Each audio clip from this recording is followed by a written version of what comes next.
नमः संस्कृताय सर्वेषां छात्राणां गायत्री विद्या मंदिर उच्च माध्यमिक विद्यालय सांचौर नगरे स्वागतम अभिनंदनं च। हम नववीं कक्षा का द्वितीय पाठ हैं स्वर्णकाकः। स्वर्णकाके की आज अपन इस पाठ को पढ़ेंगे। ये जो पाठ हैं, ये पाठ के जो रचयिता हैं श्री पद्म शास्त्री महोदय हैं। और स्वर्णकाक का मतलब होता है सोने का कौवा, या फिर सोने स्वर्णस्य है काके भी इसका अर्थ हो सकता है, या स्वर्णमय जो कौवा है वो भी इसका अर्थ होता है। चलो पाठ की चर्चा कर रहे हैं अपन। पाठ की सबसे पहले जो प्रस्तावना भूमिका है उसकी मैं आपके सामने चर्चा करना चाहूँगा कि प्रस्तुतो अयम पाठः श्री पद्म शास्त्रिणा विरचितं विश्वकथाशतकम् इति कथा संग्रहात् गृहीतो अस्ति। क्या कहा कि प्रस्तुतो अयम पाठ, ये जो प्रस्तुत किया जाने वाला पाठ है ये श्री पद्म शास्त्रिणा विरचितम, श्री पद्म शास्त्री महोदय के द्वारा लिखा गया विश्व कथा शतकम, एक इनका ग्रंथ है जिसका नाम है विश्व कथा शतकम। विश्व की 100 कथाओं का इसमें संग्रहण है, ऐसा ये कथा संग्रहात् गृहीतो अस्ति। इस विश्व कथा शतकम वाले जो ये इनका ग्रंथ है, इस ग्रंथ में से आपके इस पाठ को लिया गया है। आगे कहते हैं अत्र विविध राष्ट्रेषु व्याप्तानां शतं लोककथानां वर्णनम विद्यते। क्या कहा इसने? अत्र मतलब यहाँ, विविध राष्ट्रेषु मतलब भिन्न भिन्न राष्ट्रों में, व्याप्तानां शतं लोककथानां वर्णनम विद्यते, कि इन विभिन्न राष्ट्रों में जो व्याप्त कथाएं हैं उन 100 कथाओं का यहाँ पर क्या किया गया है? वर्णन किया है पद्म शास्त्री ने। एशाम कथा वर्म, एक वर्म देश है जिसको अपन म्यांमार कहते हैं, उस देश का वर्म देशस्य श्रेष्ठा लोक कथा अस्ति। और अभी जो अपन कथा पढ़ने जा रहे हैं, ये कथा जो वर्म देश हैं उस वर्म देश की एक श्रेष्ठ कथा है। आगे कहते हैं अस्याम कथायाम लोभस्य दुष्परिणामः तथा च त्यागस्य सुपरिणामः स्वर्णपक्ष काक माध्यमेन वर्णितो अस्ति। क्या कहा इन्होंने? ये कह रहे हैं कि वर्म देश की जो वर्म देश है उस देश की एक श्रेष्ठ कथा इन्होंने यहाँ पर ली है। और इस कथा में है क्या कि अस्याम कथायाम लोभस्य दुष्परिणाम, कि लोभ का दुष्परिणाम क्या होता है। जब मनुष्य लोभ करता है, लालच करता है, तब कहते हैं उसका जो परिणाम होता है वो भी अच्छा परिणाम नहीं होता। एक तो उसका आपको इसमें वर्णन मिलेगा, देखने को मिलेगा। और त्याग का सुपरिणाम, जब अपन किसी चीज़ का त्याग करते हैं, मना करते हैं, तब उसका भी क्या सुपरिणाम होता है, अच्छा फल मिलता है। वो किसके द्वारा वर्णन किया गया है? स्वर्ण पक्ष काक माध्यमेन, एक सोने की पंख वाला एक कौवा है, उस कौवे के माध्यम से ये वर्णन किया गया है। अब आगे ध्यान दोगे आप। आगे कहते हैं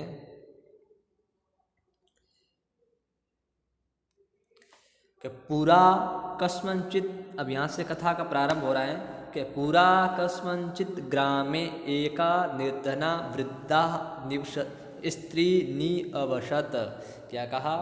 पूरा मतलब प्राचीन, कस्मंचित ग्रामे मतलब किसी गांव में, एका निर्धना वृद्धा स्त्री निवसत, प्राचीन काल में किसी एक गांव में एक निर्धन वृद्ध स्त्री निवास करती थी, एक बूढ़ी औरत रहती थी।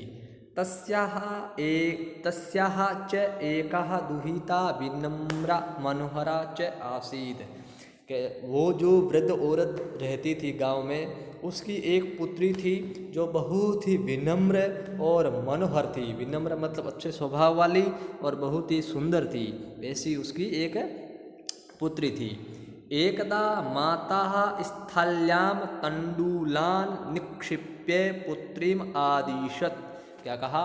एकदा मतलब एक बार, माता उस पुत्री की माँ ने स्थाल्याम तंडुलान, उस थाली के अंदर, तंडुलान कहते हैं चावलों को निक्षेप्य मतलब डाल करके, पुत्रिम आदिशत और पुत्री को आदेश दिया। एक गांव में एक बूढ़ी औरत रहती थी। उसकी एक विनम्र और एक सुंदर पुत्री थी और माँ ने अपनी पुत्री को थाली के अंदर चावल डाल करके उसको एक आदेश दिया। क्या आदेश दिया? कि सूर्य तापे तंडुलान खगेभ्यो रक्ष। क्या कहा? कि सूर्य ताप में, जब सूर्य का ताप आएगा तब इन चावलों को खगों से, आप खग कहते हैं पक्षियों से, आपको इसकी रक्षा करनी है। मतलब यह है कि जो चावलों की थाली बच्ची को दी है, कहा कि इसको मैं धूप में रख रही हूँ, इसको धूप में रखो और तुम ध्यान रखना कि पक्षी आकर इन चावलों को खा ना जाए। तो तुम पक्षियों से इन चावलों की क्या करना? रक्षा करना। किंचित काला अनंतरम एको विचित्र काको समुड्डीय तस्याम समीपम अगच्छत। किंचित कालाद अनंतरम, कुछ समय बाद में, एको मतलब एक, विचित्र काक, एक विचित्र काक, समुड्डीय उड़ करके, तस्याह समीपम अगच्छत और उसके समीप में आ गया। कुछ समय बाद में एक विचित्र, कोई एक नया ही ऐसा अलग ही लगने वाला कौवा था, वो उड़ करके उस थाली के समीप में आ गया। अब आगे क्या होता है? आगे कहते हैं कि नेतादृशः स्वर्णपक्षो रजत चंचुः स्वर्णकाकः काकः तया पूर्व दृष्ट। एता ने को अलग रखो, बाद में जोड़ना। एता दृश्य स्वर्ण पंखो, ऐसा सोने के पंख वाला, चांदी की चोंच जिसकी किसकी है? चांदी की है। और स्वर्ण काक, ऐसा सोने का दिखने वाला ये कौवा, पूर्व न दृष्ट, इसको आगे लाओ, ऐसा उस लड़की ने पहले कभी नहीं देखा था। मतलब जिसके पंख तो किसके हैं? जिसके पंख तो सोने के हैं और जिसकी चोंच है वो किसकी है? वो चांदी की है। ऐसा सुनहरा जो कौवा, जिसको अपन सुनहरा कौवा कहते हैं, ऐसा कौवा उस लड़की ने पहले कभी नहीं देखा था जो वहाँ पर आया था। तम तंडुलान खादंतम असंतंच विलोक्य बालिका रोदितुम आरब्धः। तम मतलब तम कम, उस कौवे को, तम काकम उस का को, तंडुलान खादंतम चावलों को खाते हुए, और हसंतम और हंसते हुए, विलोक्य मतलब देख करके, बालिका मतलब वो लड़की, रोदितुम मतलब रोने के लिए, आरब्धा मतलब प्रारंभ हो गई।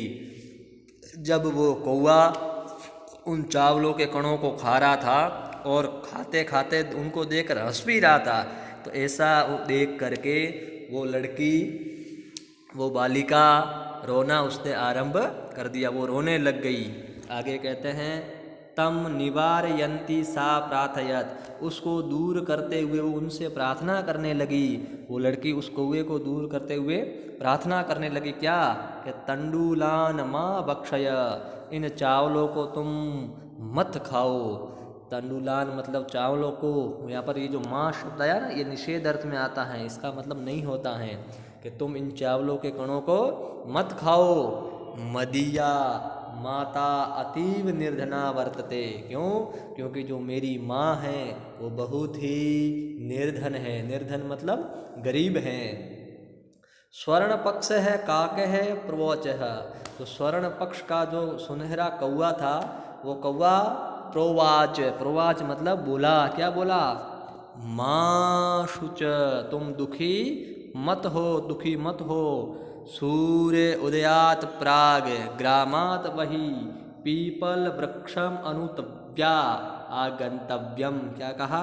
जब सूर्य उदय से पहले तुम गांव के बाहर एक पीपल का पेड़ है, उस पीपल के पेड़ के पीछे आगंतव्यम मतलब तुम आ जाना। क्या कहा? कि पहले लड़की तो रोने लगी कि हाँ मेरी माँ बहुत गरीब है, तुम इन चावलों के दानों को मत खाओ।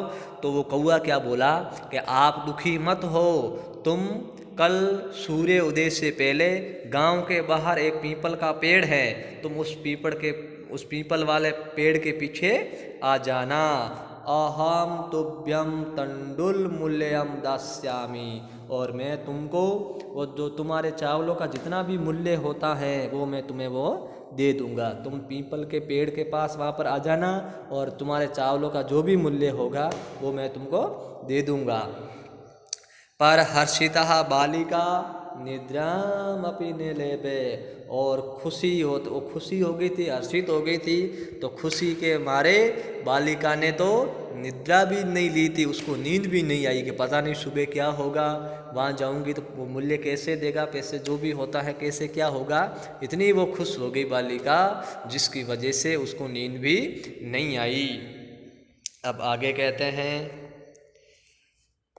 कि सूर्य उदयात पूर्वम एव सा तत्र उपस्थिता, कि सूर्य उदय होने से पहले ही वो वहाँ पर उपस्थित हो गई।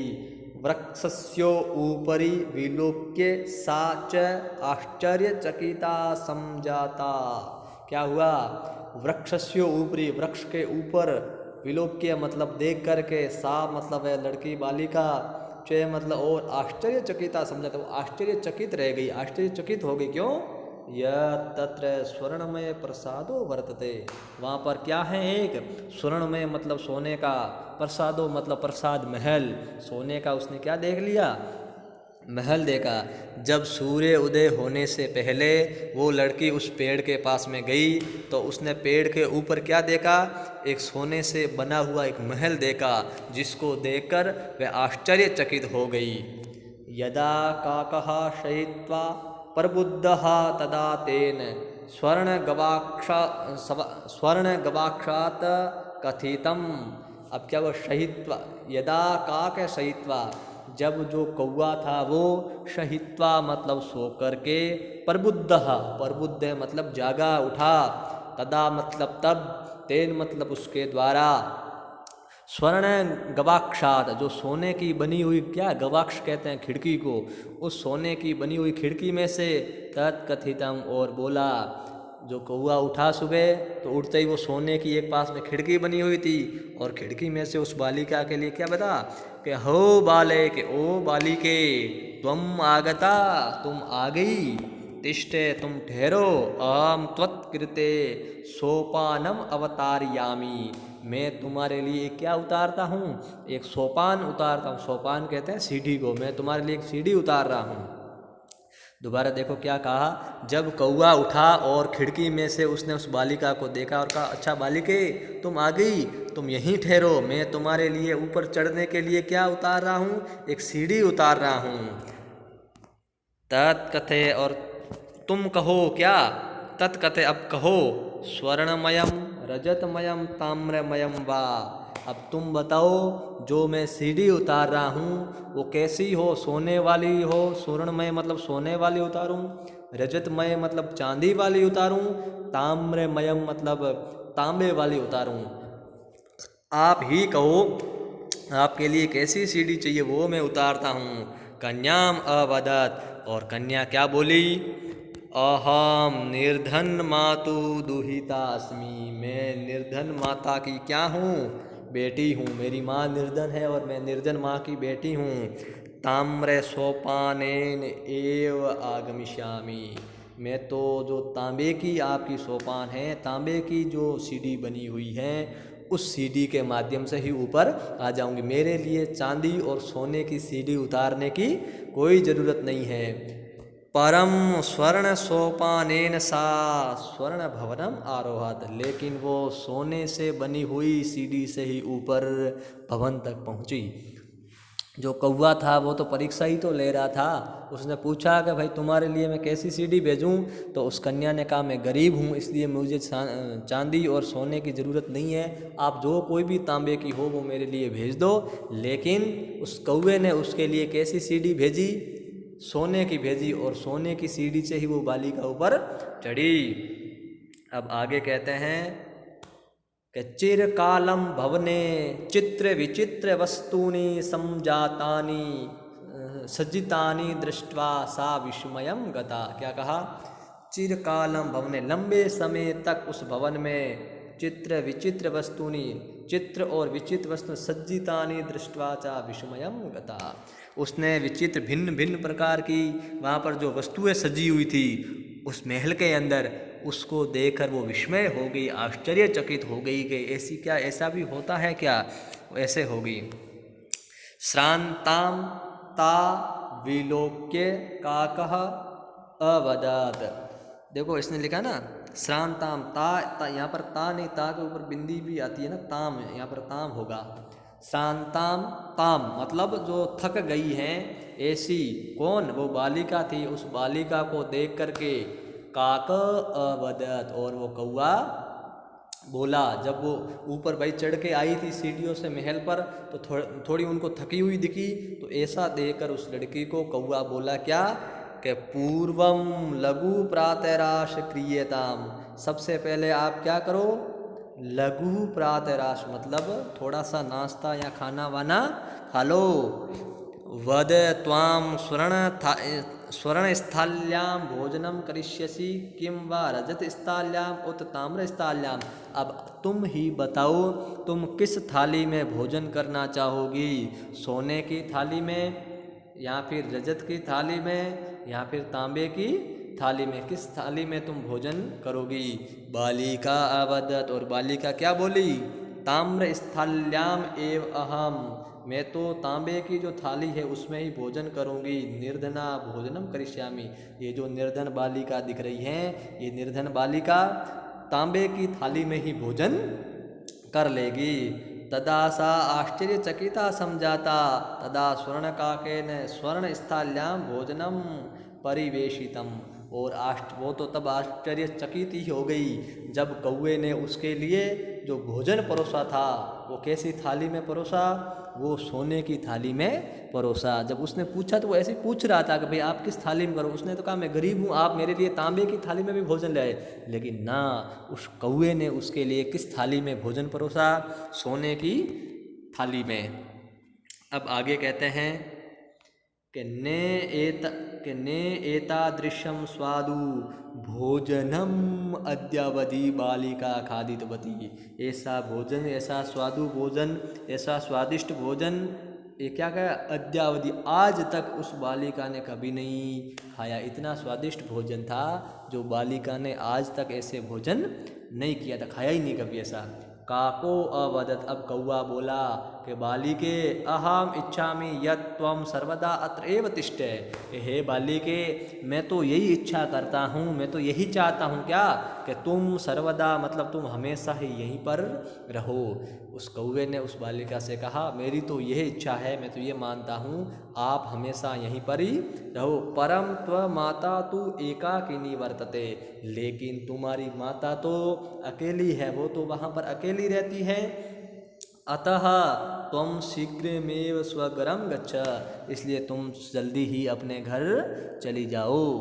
आगे कहते हैं इत्युक्त्वा काकः कक्षाभ्यन्तरात् तिस्रे मंजूषाः निस्सारे ताम प्रत्यवदत। अब देखो ये कह करके जो कौआ था, वो कौआ कक्षा अभ्यंतरात मतलब कक्षा में गया, और कक्षा में से कमरे में से क्या लेके आया, तीसरे मतलब 3, मंजूषा मतलब संदूक पेटी आदि होती है ना, ऐसी संदूक लेकर आया।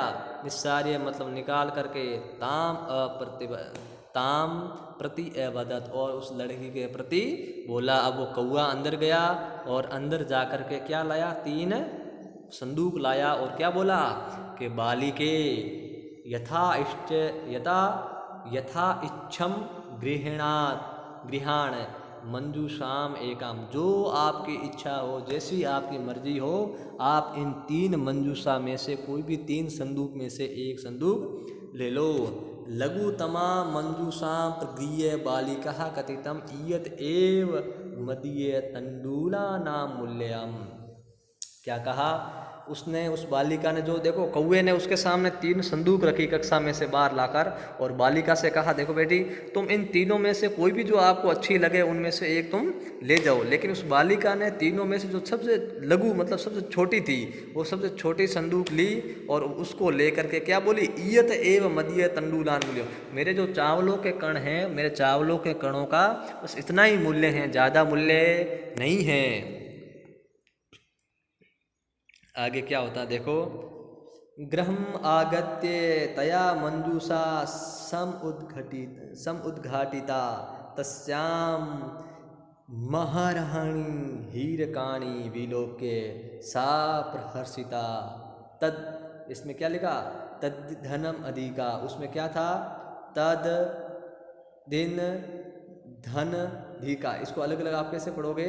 इसमें क्या लिखा? तद्धीना धनिका जय समझाता, उस दिन से ही। देखो मैं इसको अलग कर रहा हूँ। यहाँ पर तो ये हो गया धनिका, इस शब्द को देखो आप, यहाँ पर तो क्या हो गया? धनिका। और इससे पहले क्या हो गया? दिन। और इससे पहले हो गया तद। तद दिन धनिका। इसका विच्छेद करोगे तो आपका क्या बढ़ेगा? मैं अलग से इसको ले रहा हूँ आपके सामने। ये जो पद इसको दिया ना, इसको दोबारा देखो आप। ये पद, इस पद का मतलब क्या होगा? कि तद दिन धनिका। इससे होगा तद दिन, और एक बन जाएगा धनिका। अर्थात उस दिन से ही, उस दिन से ही क्या हो गई? धनिका समझाता, वो धनिका हो गई। वो क्या हो गई? धनी हो गई भाई। अब उसके पास में क्यों धनी हो गई? अब देखो इसका पूरा अर्थ देखो आप, लाइन का अर्थ दोबारा देखो कि गृहम आगत्य, जब वो लड़की घर आई तो घर आकर के मंजूषाम सम उद्घाटिता, और उस मंजूषा को उसने खोला। तस्याम, उसमें से क्या? ओके, महारानी। महारानी का मतलब होता है महर, महाधनहानी। ये सब बताएं कि बहुत ही बहुमूल्य, जो मूल्यवान होता है ना, उसको कहते हैं महरहानी, अर्थात बहुत ही मूल्यवान। क्या? हीरे काणी। हीर काणी कहते हैं हीरों को। ऐसे मूल्यवान हीरे विलोक्यन सा पर हर्षिता, अर्थात जब उसने संदूक, उस संदूक को खोला तो संदूक में से क्या निकले? बहुत ही बहुमूल्य, बहुमूल्य हीरे निकले। और उन हीरों को देख करके वो बहुत खुश हुई, और उसी दिन से वो क्या हो गई? धनवान हो गई, धनवती हो गई। अब आगे देखो क्या होता है कि तस्मिन्नेव ग्रामे एका अपरा लुब्धा वृदा निवसत। क्या कहा इसने? इसको देखो आप कि तस्मिन्नेव ग्रामे एका अपरा लुब्धा वृदा निवसत, उसी गांव में एक और दूसरी कोई लुब्धा वृदा निवसत, कोई दूसरी ही क्या रहती थी? एक वृद्धा रहती थी। जो गांव था उनका, उस गांव में एक दूसरी ही कोई वृद्धा वहाँ पर निवास करती थी।